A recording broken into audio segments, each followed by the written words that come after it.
So if you're like me, you're a fan of both Gregorian chant and jazz, and if you're watching this video, you probably saw my last project where I combined the two together. And what we're going to do right now is kind of go over how I made that project, the different steps I took, the problems I had, the problems I fixed, the issues that it all went through, why I did it, how I did it, and then we'll do some of it on our own in case you ever want to make your own Gregorian jazz or if something like that. Let's jump in. I'm going to kind of gloss over the beginning here because it primarily messed around with flex time, which isn't where I spent the time on this project, but we'll listen up.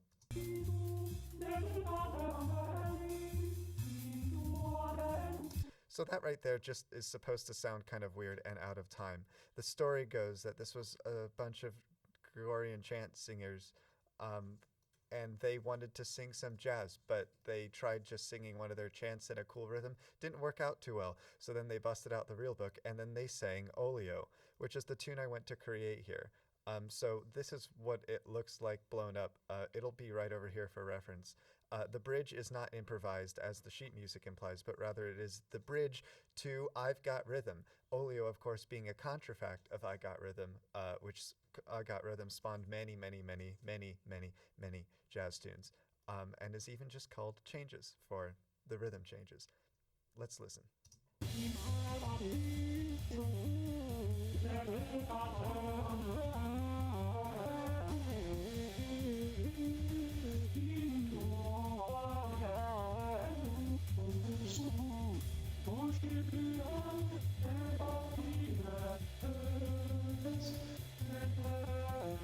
So you get the idea. What I did was I recreated the sheet music.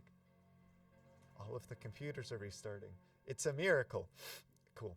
So after I finished the sheet music, as with anything in jazz, you go through and you do solos. So what I have here is the solo, and we'll just look at that real quick.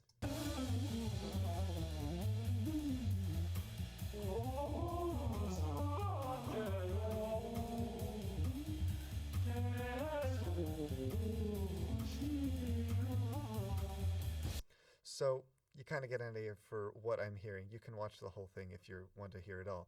But let's talk about first what I did. So the first thing was going by and creating this sheet music from scratch, basically. What I did was I took this, and you can see the stuff behind it, where it's just the normal audio, but then when you look at the flex pitch, every note that had happened, I chopped up into a million little pieces and then programmed every single note to reflect that of the sheet music.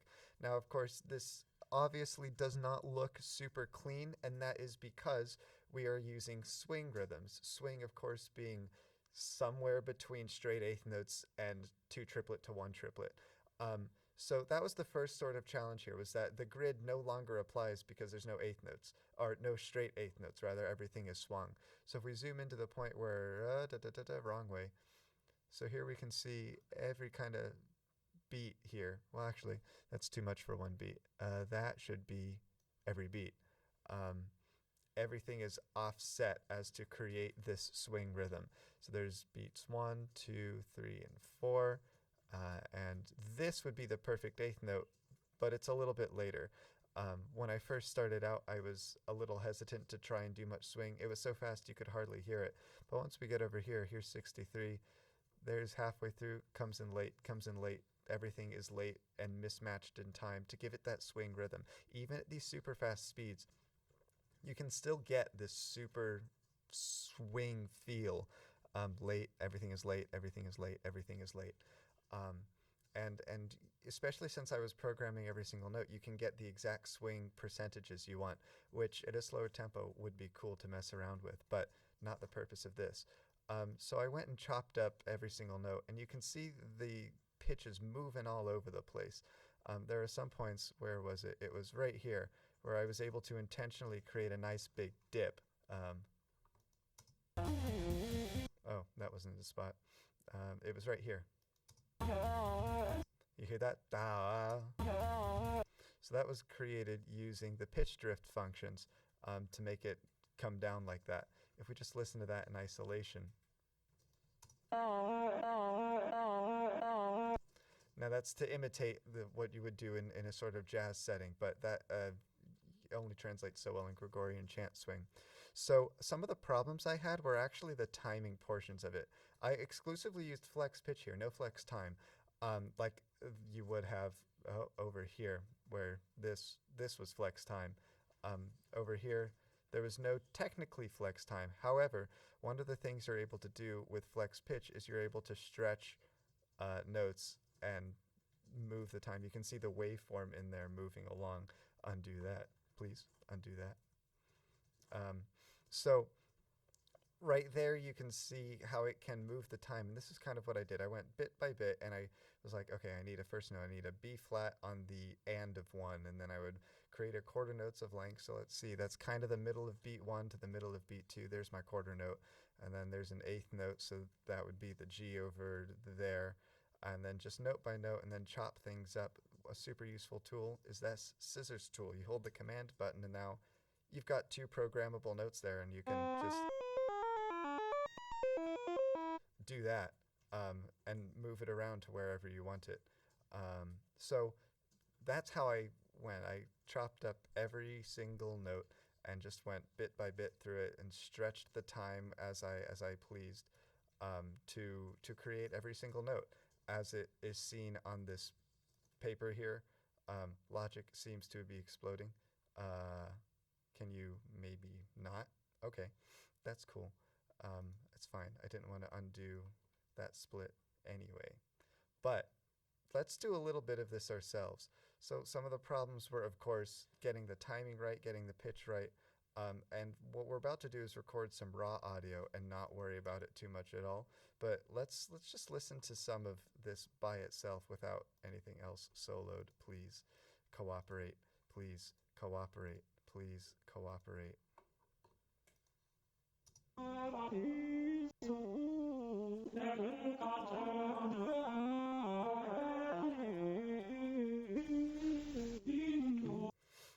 So right there, you can hear there's a lot of inconsistencies in the sound. Part of that is I would mess with the gain of each individual bit to make sure that they were loud enough. Some of these are all over the place to make sure to bring up quiet bits. I chopped up bits somewhat randomly. So sometimes the notes I was trying to create were on the decays in the chant, the ends of phrases. So I was able to boost some of the gain to get that to come back.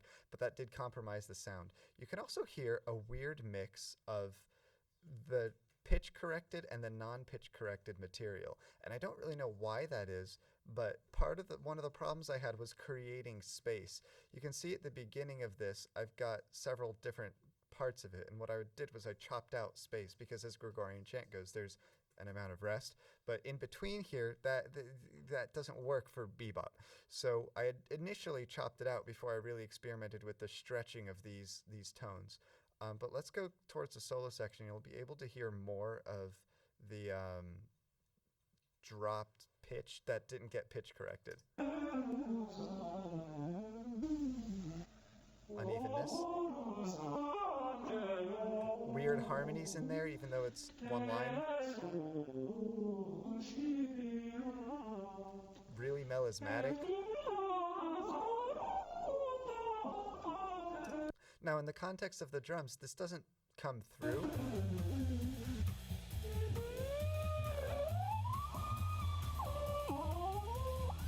Because there's so much other sound going on.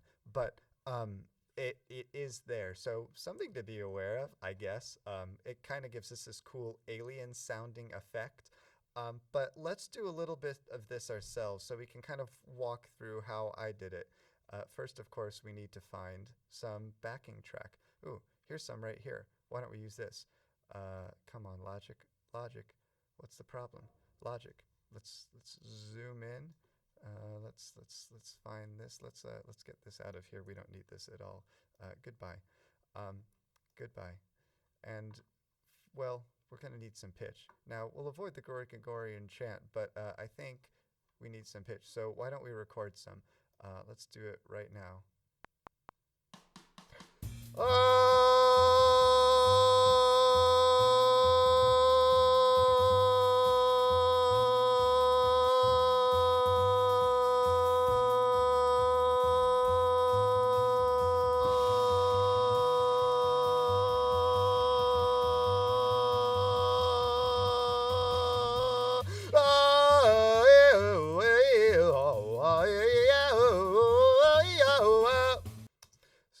So now we've got some material to work with once logic is done freezing.